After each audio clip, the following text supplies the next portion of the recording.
More mayhem on the New York City subway. On New Year's Eve, a man was pushed in front of a moving train at a downtown stop. That man has survived and is in stable but very serious condition. We're going to watch what happened. I'll warn you, it is not graphic, but it is disturbing, so don't watch if you don't want to, but here it is. Now, 45-year-old Joseph Linsky did suffer critical injuries and a fractured skull as a result of that attack. A ruptured spleen, 4 broken ribs as well. It's all according to court records filed on Wednesday. The police caught the person accused of attacking Linsky. He is 23-year-old Kamel Hawkins. The suspect was charged with attempted murder in the second degree and 4 counts of assault. According to the New York Times, Hawkins had a series of previous arrests that include violent offences. The Times also reports that he, quote, has an open case in Brooklyn Criminal Court, where he is facing harassment and assault charges for throwing bleach on a woman and trying to kick down her door, according to a criminal complaint. His father told the Times that he had recently become worried about his son's mental health and wondered if excessive marijuana use was to blame. As for the victim, according to law enforcement officials, Linsky survived because he fell next to the train, not under it. This incident comes just 1 week after a 61-year-old woman was set on fire in a New York City subway car, subsequently dying. And it was just weeks ago that Daniel Penny was found not guilty of criminally negligent homicide in the death of Jordan Neely, after Penny placed Neely in a chokehold on a subway car in May of 2023. Really disturbing stuff. I'm sure a lot of people who live in New York watching that footage are saying to themselves, well, that could have been me on any morning, on any day. He's just standing, waiting for the train. This is very deliberate. The person who did it knew exactly what they were doing, waited until the train was almost there. It's a second before the train arrives. I gather that the driver of the train reacted fast enough to slow it down. I mean, it was like with a second to go. So the person has actually survived, but is grievously wounded. Really awful stuff. Now, they caught the guy. Some evidence he's psychotic, but he also has numerous other arrest situations for other violence. And I'm sure there are a lot of people saying, you know, how many, with the idea that people just released over and over again, why is the criminal justice system not doing a better job of keeping people off the streets who are psychotic and have a predilection toward violence and have engaged in violence? So that's true. It is, I think, for a start, the kind of nightmare of anyone who's ever lived in New York to have that kind of experience. When I first came to the US, I lived in New York for 8 years, and everyone who has lived in New York used the subway. There's always that worry about somebody pushing or doing something violent when it comes into that. In relation to the accused here, Mr. Hawkins, it's not clear to me what he has been previously convicted of as opposed to previously arrested for. And so obviously there's a question of whether has he been treated leniently or has he simply not been found guilty of some of these things. I think that's the question. But also, you know, you mentioned the point about psychotic people or people who are mentally troubled. And I'm just curious what you think about that from your libertarian perspective, because Kathy Hochul, the governor of New York, talks about the fact that she is backing a bill that would make it easier, in essence, to sequester or to hold people against their will on the basis that they are mentally ill. I understand the impulse or the reason why that is done. On the other hand, it is the state removing someone's liberty when that person has not committed a crime. So do you not have any problem with that? Well, I do have some problem with it, but the reality is we just need to do more on this front. No one should be sentenced without being convicted of some crime, but I would say that, you know, bail being granted a little too easily in some of these cases seems to be what's going on here. If I think there should be if this is you've had multiple infractions now run-ins in with law enforcement and are awaiting prosecution, maybe you don't just get automatically released in the meantime to go, you know, commit more violence. You have to be, you're right, can't be sentenced but he has to be being convicted, Robby, though. That's the question.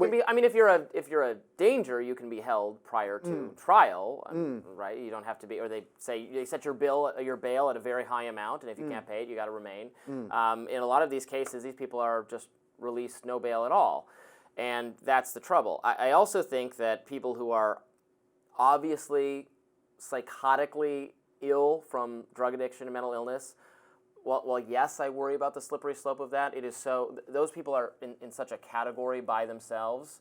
If we were starting to lock up everyone who kind of looks at you funny, I would agree that that's very dangerous and we should be vigilantly on the lookout for that. But you and I could walk around D.C. or New York and we would not disagree, spotting the individuals who are suffering extreme psychosis, and we would not disagree on, we wouldn't like, oh, that's a borderline case, we're not sure. It is obvious who these people are and that they need help, and they do need to be sequestered, and they need to take medicine. I find myself in the unusual position of being slightly more libertarian than you are on this question. I think it may be true that we wouldn't disagree on people who are displaying obvious signs of mental illness.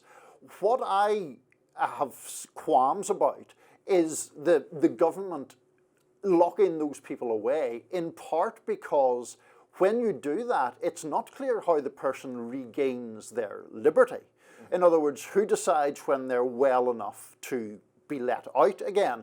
Obviously, there is a public interest in keeping people who are violent from committing acts of violence. But that seems to me a separate, if related, category from someone who is mentally ill, who may not obviously necessarily be violent. Yes, I thought, my thinking is here we were specifically discussing violent people. Look, if you are having a mental health episode but you otherwise have living arrangements and you are in a home and you're not in a public place, there isn't a role for the state to necessarily do something, but we're talking about the public spaces where people are threatened by your behavior, more so than just a discomfort at you muttering to yourself. No, well, but that's true. But about 500 yards from where we are sitting is Union Station in D.C. And for the audience that doesn't know, there are a number of people generally around Union Station, as there are in Penn Station in New York and elsewhere, who are obviously mentally ill. Yeah. But do we lock them up because they're obviously mentally ill? That's where it gets lock them up is a Well, do we take them out of society? Do we take them to a place and give them antipsychotic medicine and release them when they are better? I'm not so dead set against that. I wouldn't send them to a prison. Right.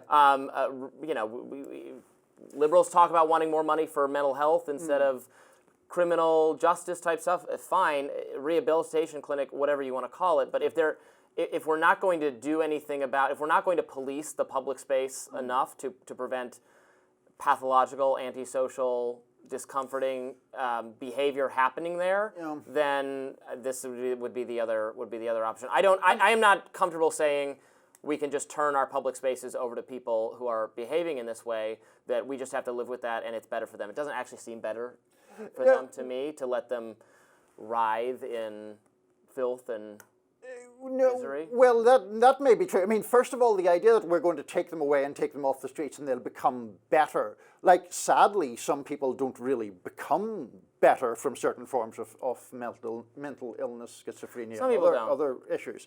So that in itself is a problem. The other thing, I think the broader thing... Some people don't, but a lot of them will dramatically improve if they're taking antipsychotic medicine and if they're getting off drugs. There will be a marked improvement. No, that's true, but I'm just, and this is where our usual rules are reversed, I'm highly skeptical of authorizing the government to remove liberty from people who have not actually done anything wrong except talk to themselves or display symptoms of mental illness. Yeah, yes, if in the vast majority of cases that was all it is, then I might agree with you, but I would also say that, well, Union Station can just set a rule that you can't come in here, with your clothes falling, in rags with your clothes falling off, and if you do, the security guards are going to throw you out. So then we're going to have enforcement that way. If we don't want to do enforcement that way, then we might start saying, some of these people have to be moved into rehabilitation, so it's not like this. It's a difficult problem to solve. I think mental illness generally is genuinely a philosophically very difficult problem to grapple with, because there is, of course, a public interest in ensuring safety and order and all the rest of it. And there are also rights that an individual has, even if that individual's mentally ill. Well, I just end up arguing with liberals on the, and I'm not sure you're in this category, who are the housing first people who are like, oh, what we got to do is just give them housing. Like, but if there's no effort being used to address the mental illness and drug addiction, you could give them a mansion. They'll wreck it and leave it in 5 seconds because they need to be where the drug dealers are. They need to be, they are in the grips of something that is not solved by just, we could give them housing. We have programs for that. They don't remain there. So stick around, we have more Rising coming up right after this.